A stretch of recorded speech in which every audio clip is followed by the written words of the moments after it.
Caríssimos amigos, nós estamos chegamos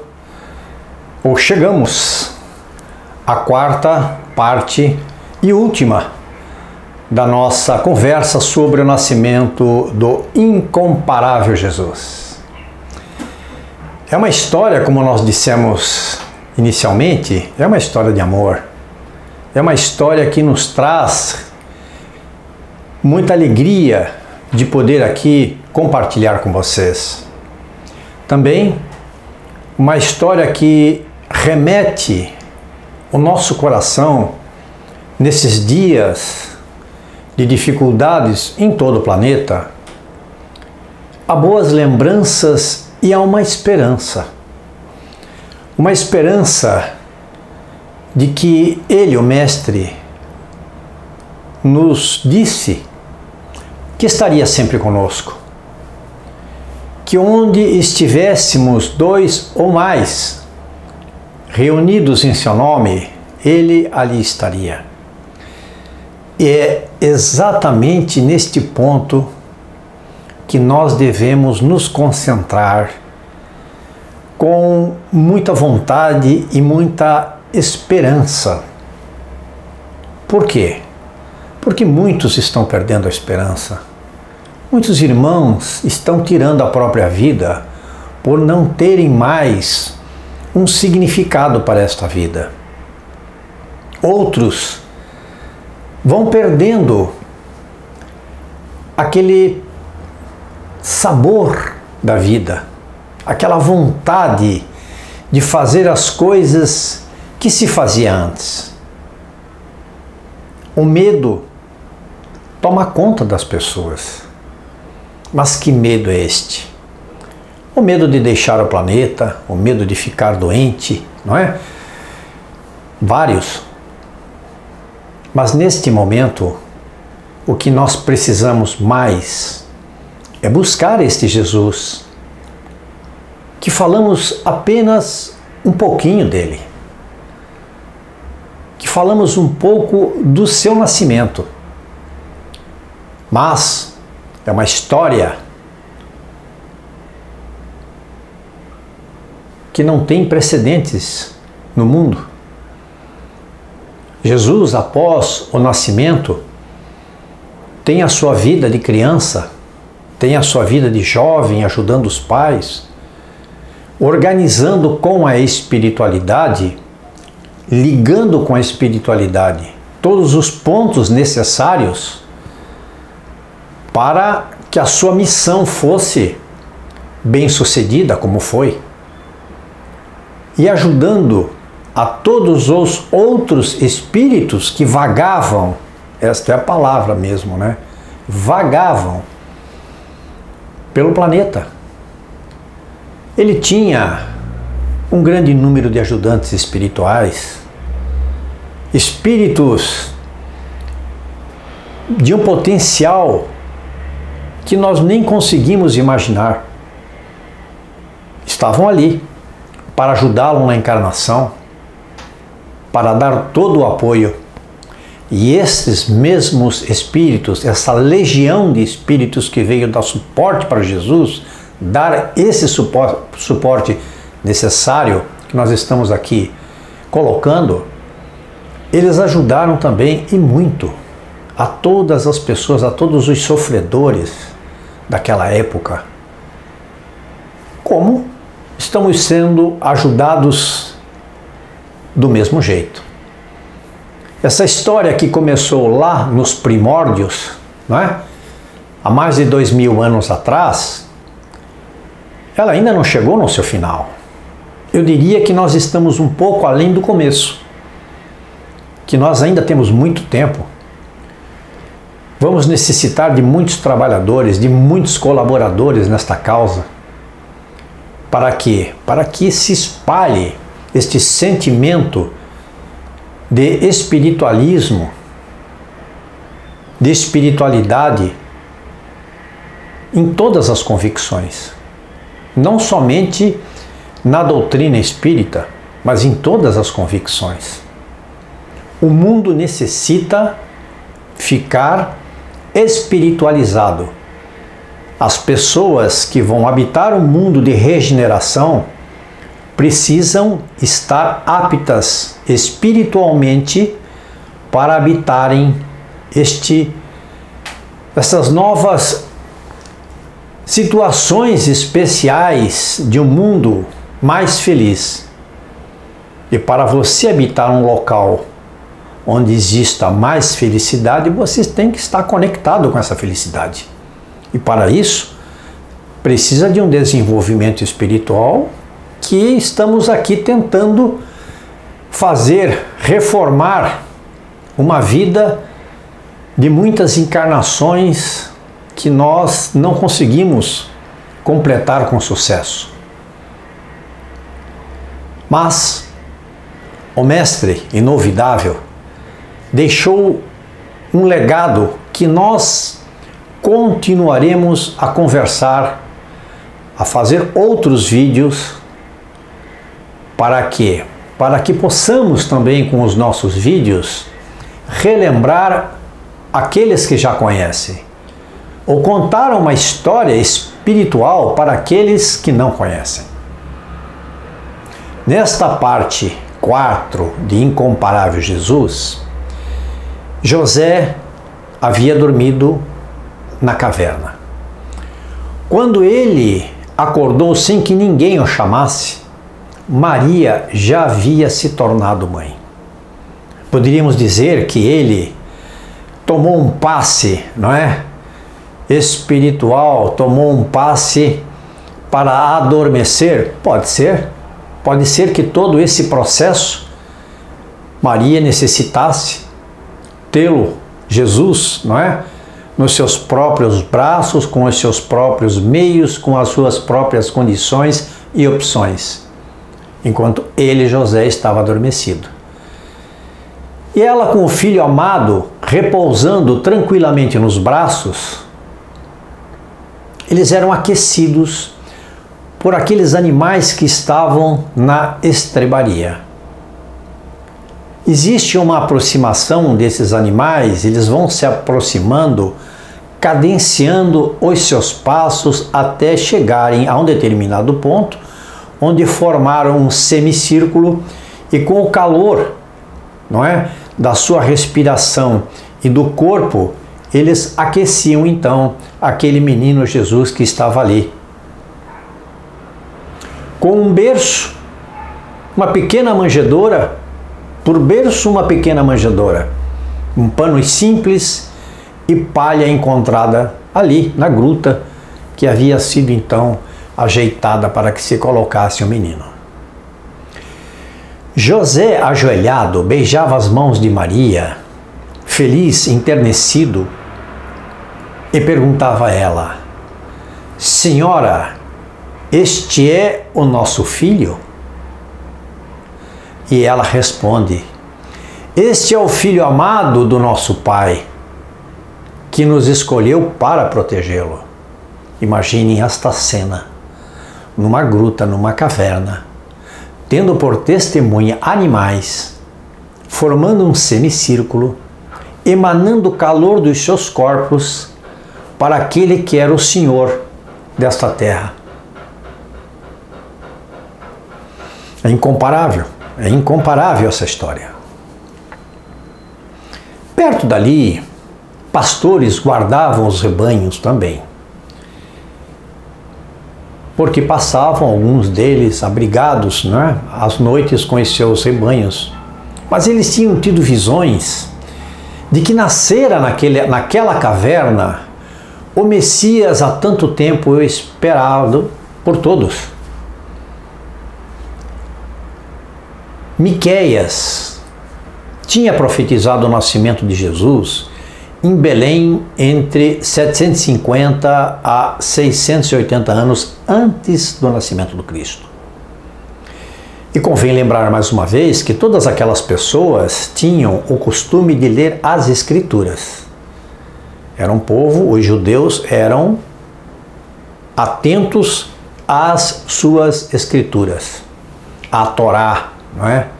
Aos 5 livros, ao Pentateuco, aos 5 livros de Moisés. Então eles conheciam essa história e foram dali, exatamente saíram para a caverna para ver o que estava acontecendo. Chegando lá, deram, né, com o menino e com aqueles animais e tudo mais, e saíram dali. Depois de terem reverenciado a criança, eles saíram correndo pela cidade de Belém, gritando as suas visões, né, que eles tinham tido essas visões e de que nascera então esse menino, essa criança que era o Messias. E as pessoas pensavam que eles tinham o quê? Perdido a razão. E jogavam pedras neles e pediam silêncio, porque era muito cedo, né? Manhã. Os romanos também julgavam os judeus uma raça inferior. E, além de ser uma raça inferior, eles achavam que eles fossem fanáticos, porque eles oravam muito e viviam nas sinagogas. Por isso nós estamos aqui afirmando de que eles conheciam as Escrituras. Eles eram frequentadores assíduos das sinagogas. O nome Jesus, segundo Lucas, foi dado a ele, Jesus, não é? 8 dias antes de ser circuncidado, que precisava que cumprisse, que fosse cumprida a lei, não é, judaica em todas as suas nuances. Esta informação foi passada a Lucas, o evangelista Lucas, né, que não foi discípulo de Jesus, não andou junto com os 12, por Maria quando morava em Éfeso, na ilha de Pátimos. Ela foi morar para lá com João depois que Jesus faleceu. Este lugar foi onde João escreveu numa caverna o Apocalipse, que consta no Novo Testamento. Esta caverna, ela existe lá em Pátimos e é muito visitada. Aliás, é a única caverna da ilha, não é? É a única caverna da ilha. Mas por que que Lucas recebeu essa história de Maria? Porque Paulo de Tarso pediu a ele, Lucas, que ele escrevesse um evangelho sobre Jesus. Ele, Paulo, queria escrever esse evangelho, mas ele não tinha tempo, porque ele precisava fundar as primeiras igrejas cristãs. Então ele pediu a Lucas que fizesse isso. E na primeira visita, ele estava junto com Lucas e avistou-se com Maria. Ele ficou tão emocionado que ele não conseguia falar quando ele chegou perto de Maria, Paulo de Tarso. Ele ficou sem palavras, emocionado, chorava.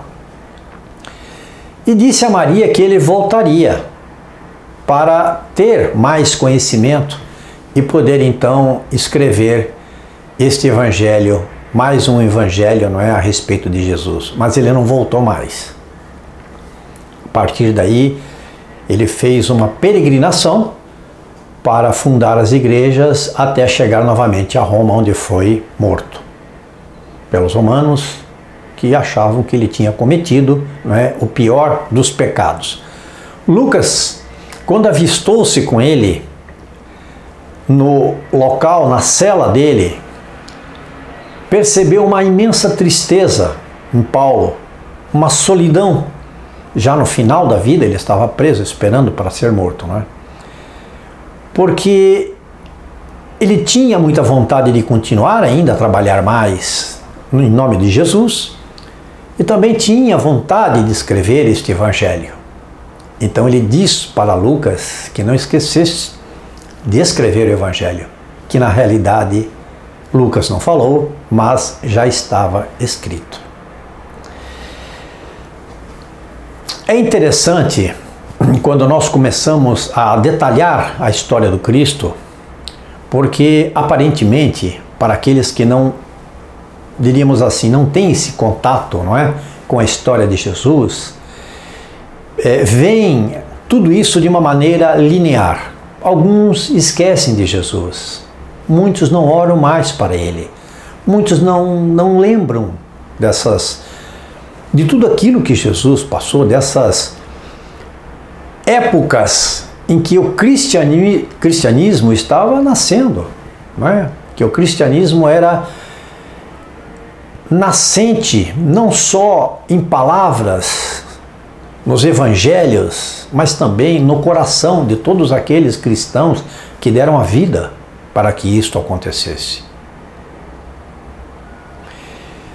O pedido para este nome, para o nome de Jesus, né, para que fosse o nome de Jesus, foi o anjo Gabriel que disse a Maria que o nome dele deveria chamar-se, da criança, né, do bebê, deveria chamar-se então Jesus. Em Jerusalém havia um homem de nome Simeão, justo e piedoso. Intuído pelos Espíritos, foi até o templo num determinado dia e encontrou quem? José e Maria no templo, que levaram o menino para fazer o que a lei mandava, que ele tinha que ser apresentado com um determinado tempo de vida ao templo. Ele esperava muito tempo este acontecimento, esse irmão Simeão, e ele dizia que ele não queria morrer sem ver o Messias. Ele acompanhava os calendários da época judaicos, porque ele imaginava, ele tinha a certeza de que aquela época estaria propícia para o nascimento do Messias. Então ele foi lá no templo e encontrou José e Maria. Havia lá também Ana, uma profetisa, que fora ao templo, intuída pela espiritualidade. Os dois eram médiums e conversaram, disseram aos pais, não é, a José e Maria, o que ia acontecer com Jesus. Em breves palavras, eles disseram o que aconteceria com Jesus. E Simeão disse então que já poderia morrer em paz, porque ele tinha conhecido a luz do mundo, que era o Jesus. Não é? Esse templo, convém dizer, fora construído, o templo, não é, em Jerusalém, um templo que era o maior de toda a Galileia, de toda aquela região, era esse templo. Ele fora construído por Salomão no século IX a.C. Nenhum outro dos três evangelistas, Mateus, Marcos e João, se ativeram a este fato do templo e de ele ter sido então visitado ou conversado com Simeão, né, José e Maria terem conversado com Simeão e a profetisa. Por quê? Porque provavelmente os outros três evangelistas não tiveram a informação que Lucas teve disto que nós estamos aqui conversando, não é? Porque esta informação foi passada diretamente para Lucas por Maria. Existia uma época, uma expectativa, na época quase generalizada em Israel a respeito do nascimento do Salvador, como nós falamos, que se daria pelos calendários ali, não é? Em Belém, como disse Miqueias, acertadamente, Jesus nasceu em Belém e que seria naquela época. Esta é uma das lições que temos com o nascimento de Jesus. Tudo que nós conversamos aqui foi no sentido de colocar um pouco mais de calor no coração de cada um de vocês. Foi de colocar também um pouco mais de curiosidade para que em algum momento, de alguma maneira, as pessoas que puderem pesquisem mais sobre a vida dele. Este Jesus que nós conversamos nesta pequena conversa, singela conversa, não é? Do seu nascimento, que parece tão simples, é, na verdade, o nascimento do Cristo a partir deste ponto, uma história ainda mais bonita. Porque Jesus, ele tem uma dificuldade imensa. Ele não teve sossego neste mundo. Ele não conseguia colocar a cabeça no travesseiro, porque não tinha travesseiro em muitos dos lugares em que ele queria descansar. Os pais de Jesus, não é? José e Maria, tiveram que mudar de cidade muitas vezes com medo que acontecesse alguma coisa com ele. Ele chamava muita atenção por sua inteligência, por suas atitudes, por tudo que ele transmitia. Então as pessoas daquela época notavam, não é, que ali tinha algo diferente. E aí José e Maria eram obrigados a mudar de cidade, não é? Tiveram que fugir para o Egito. Esta é uma outra situação que nós iremos conversar também um pouco mais adiante. Jesus, na sua juventude, trabalhou com seu pai na sua carpintaria, né, de José. Ele ajudou muito o pai dele. Como dissemos no início do vídeo, ele ajudou também toda a programação, ele já encarnado, ele ajudou na programação espiritual, ou terra-espírito, tudo aquilo que haveria necessidade de ser feito durante os 33 anos em que ele ficou aqui. Ele tinha a sua legião de espíritos que o ajudavam e ele conversava, passava instruções para eles, ainda garoto. Nós também vamos conversar mais adiante em um outro vídeo sobre esses detalhes. A vida de Jesus foi rica. Ele não ficou parado 30 anos para então fazer em 3 o que ele fez, né? Estabeleceu a religião cristã no mundo. E esta religião cristã que nós seguimos, os espíritas seguem, outros seguem também, outras convicções, é a nossa fonte viva, onde nós ali bebemos as informações, não é? Para que possamos alavancar a nossa evolução.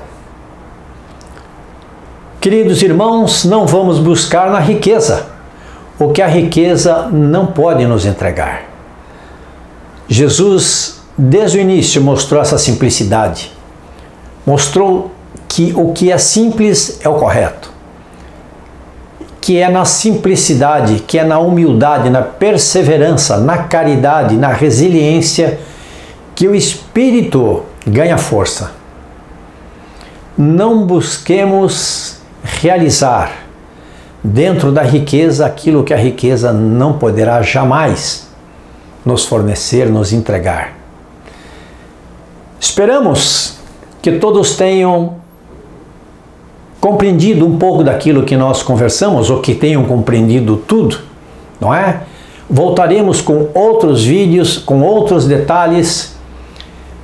Queremos agradecer a todos os irmãos que têm colocado para nós as suas perguntas, que têm enviado para nós o seu carinho. Queremos agradecer a todos os irmãos que têm nos incentivado e que descobrem desta maneira esse Jesus a quem nós tanto amamos. Um grande abraço a todos e muito obrigado.